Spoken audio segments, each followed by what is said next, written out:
ഗാസയിൽ മാസങ്ങളായി നിലനിൽക്കുന്ന വെടിനിർത്തൽ കരാർ ഹമാസ് ലംഘിച്ചതായി ഇസ്രായേൽ പ്രധാനമന്ത്രി ബെഞ്ചമിൻ നെതന്യാഹു. കഴിഞ്ഞ ദിവസം ഗാസയിലെ റഫയിൽ നടന്ന ബോംബ് സ്ഫോടനത്തിൽ ഒരു ഇസ്രായേൽ സൈനിക ഉദ്യോഗസ്ഥന് പരിക്കേറ്റതാണ് ഇസ്രായേലിനെ പ്രകോപിപ്പിച്ചത്. വ്യോമസേന പൈലറ്റുമാരുടെ ബിരുദദാന ചടങ്ങിൽ സംസാരിക്കവെയാണ് നെതന്യാഹു ഹമാസിനെതിരെ കടുത്ത ഭാഷയിൽ പ്രതികരിച്ചത്. ആയുധങ്ങൾ വെടിയണമെന്ന സമാധാന കരാറിലെ വ്യവസ്ഥകൾ പാലിക്കാൻ ഹമാസിന് ഉദ്ദേശ്യമില്ലെന്നും ഇതിന് ഇസ്രായേൽ തക്കതായ രീതിയിൽ മറുപടി നൽകുമെന്നും അദ്ദേഹം പറഞ്ഞു.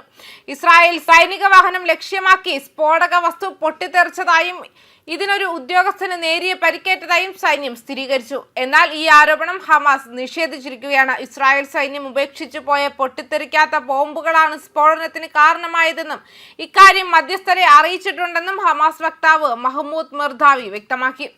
US പ്രസിഡന്റ് ഡൊണാൾഡ് ട്രംപ് മുന്നോട്ട് വെച്ച 20 സമാധാന പദ്ധതി പ്രകാരം ഹമാസ് പൂർണ്ണമായും ആയുധങ്ങൾ ഉപേക്ഷിക്കണമെന്നാണ് വ്യവസ്ഥ.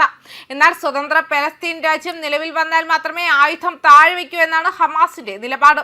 ഗാസയിൽ കൊല്ലപ്പെട്ട ഇസ്രായേൽ പോലീസ് ഉദ്യോഗസ്ഥർ റാൻ ഗ്വിലിയുടെ മൃതദേഹം തിരികെ എത്തിക്കുന്നതിനായി ഇസ്രായേൽ പ്രതിനിധി സംഘം കെയ്റോയിൽ മധ്യസ്ഥരുമായി ചർച്ച നടത്തി. ഷിൻബെറ്റ്, മൊസാദ്, ഇസ്രായേൽ സൈന്യം എന്നിവയിലെ ഉന്നത ഉദ്യോഗസ്ഥർ അടങ്ങിയ സംഘമാണ് ചർച്ചയിൽ പങ്കെടുത്തത്. ഒക്ടോബർ 10 വെടിനിർത്തൽ നിലവിൽ വന്നെങ്കിലും ചെറിയ തോതിലുള്ള ആക്രമണങ്ങൾ തുടരുകയാണ്. വെടിനിർത്തലിന് ശേഷം ഇതുവരെ ഇസ്രായേൽ ആക്രമണത്തിൽ 400 പേർ കൊല്ലപ്പെട്ടതായി ഗാസ ആരോഗ്യ മന്ത്രാലയം അറിയിച്ചു. 3 ഇസ്രായേൽ സൈനികരും ഈ കാലയളവിൽ കൊല്ലപ്പെട്ടിട്ടുണ്ട്. ഹമാസിന് പുറമെ ലെബനനിലെ ഹിസ്ബുള്ളയ്ക്കും നെതന്യാഹു മുന്നറിയിപ്പ് നൽകി.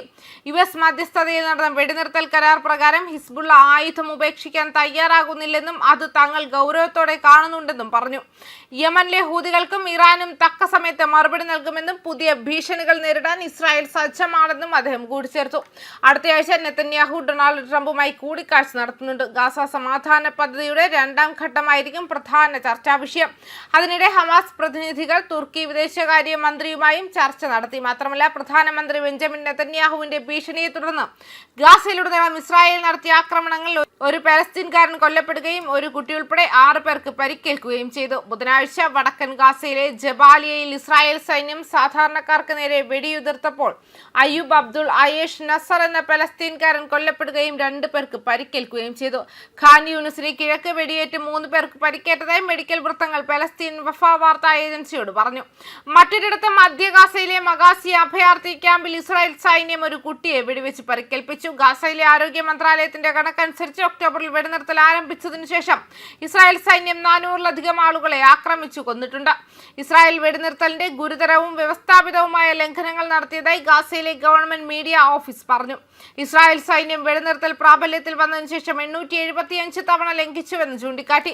ഗാസയിലെ ആരോഗ്യ സംരക്ഷണ സംവിധാനം പൂർണ്ണമായ തകർച്ചയുടെ വക്കിലാണ്. കൂടാതെ മരുന്നുകളും മെഡിക്കൽ സപ്ലൈകളും ഉൾപ്പെടെ അത്യാവശ്യമായ സഹായങ്ങളുടെ അഭാവം സ്ഥിതി കൂടുതൽ വഷളാക്കുന്നു. സെപ്റ്റംബറിൽ അമേരിക്കൻ പ്രസിഡന്റ് ഡൊണാൾഡ് ട്രംപ് നിർദ്ദേശിച്ച 20 പോയിന്റ് പദ്ധതിയിൽ പ്രാരംഭ വെടിനിർത്തലും തുടർന്ന് വിശാലമായ സമാധാനത്തിലേക്കുള്ള നടപടികളും ആവശ്യപ്പെട്ടു.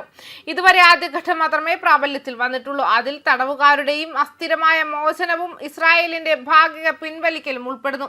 യുദ്ധത്തിൽ തകർന്ന തീരദേശ പ്രദേശത്തേക്ക് ആവശ്യമായ മാനുഷിക സഹായം കരാറിന്റെ ആദ്യഘട്ടത്തിൽ വ്യവസ്ഥ ചെയ്തിട്ടുണ്ടെങ്കിലും ഇസ്രായേൽ വെടിനിർത്തൽ കരാർ ലംഘിക്കുന്നത് തുടരുകയാണെന്നും വ്യക്തമാക്കുന്നുണ്ട്. ന്യൂസ് ഡെസ്ക് കർമ്മ ന്യൂസ്.